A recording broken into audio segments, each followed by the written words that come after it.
Gaza के खान यूनुस में सुबह से ही हजारों की भीड़ जुटने लगी थी, क्योंकि इनकी रातों की नींद 1.5 साल से उड़ी हुई थी।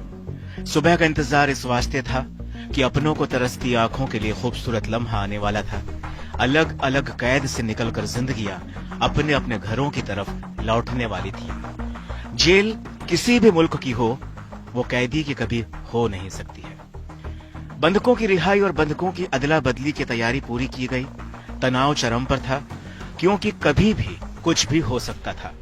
अमेरिका से राष्ट्रपति ट्रंप इस रिहाई पर नजर रखे हुए थे। इजराइल से बेंजामिन नेतन्याहू की नजर निशाने पर थी, तो हमास, हिजबुल्लाह, ईरान, हूती अपने अपने तरीके से इस मौके को ताक रहे थे। फिर शुरू हुआ औपचारिकताओं का दौर। काफिले में बंधकों को लाया गया, पहचान शुरू हुई, कागजी कार्रवाई शुरू हुई, ताकि सबूत सील बंद रहे, फिर ना कह सके कोई कि कोई छूट गया। हमास ने 3 इजरायली बंधकों को रिहा किया और मौके को इवेंट बना दिया। सीज फायर डील के तहत इन 3 बंधकों को पहले तो रेड क्रॉस के हवाले किया गया, इसके बाद इन्हें इजरायली सेना को सौंप दिया गया।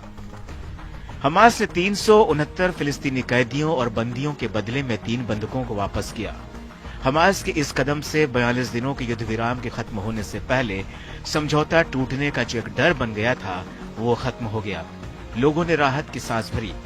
हमास की कैद से तकरीबन 17 महीने बाद इजराइल के 3 बंधक ईयर हॉर्न, सगोई डेकेलचेन और साशा ट्रोफानोव को आजादी मिली।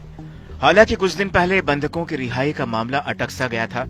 हमास ने और ज्यादा बंधकों को रिहा न करने की धमकी दी थी, क्योंकि उसने इजराइल पर आरोप लगाया था कि गाजा में सहायता पहुंचाने को रोककर इजराइल ने युद्ध विराम की शर्तों का उल्लंघन किया है। इसके बाद अमेरिका के राष्ट्रपति डोनाल्ड ट्रंप ने गाजा को नर्क बना देने की धमकी दी थी, जिसके बाद इजराइल ने भी लड़ाई फिर से शुरू करने की धमकी दे डाली और अपनी सेनाओं को हाई अलर्ट पर कर दिया था। बहरहाल इजराइल और हमास के बीच युद्ध विराम को बरकरार रखने के लिए हमास ने पिछले महीने सैकड़ों फिलिस्तीनी कैदियों और बंदियों के बदले में 33 इजरायली बंधकों को सौंपने पर सहमति जताई थी, जिसमें महिलाएं, बच्चे और बुजुर्ग पुरुष शामिल थे। इससे पहले 33 में से 16 इजरायली बंधकों को वापस लौटा दिया गया था।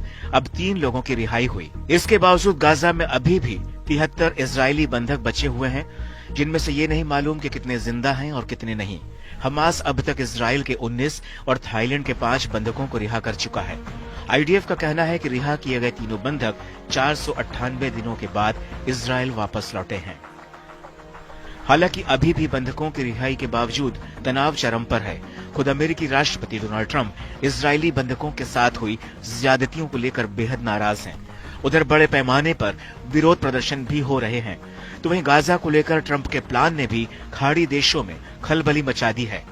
अमेरिकी राष्ट्रपति डोनाल्ड ट्रंप ने कहा था कि गाजा से फिलिस्तीनियों को स्थायी रूप से बाहर निकाल दिया जाना चाहिए और फिर इलाके को फिर से डेवलप करने के लिए अमेरिका को सौंप देना चाहिए।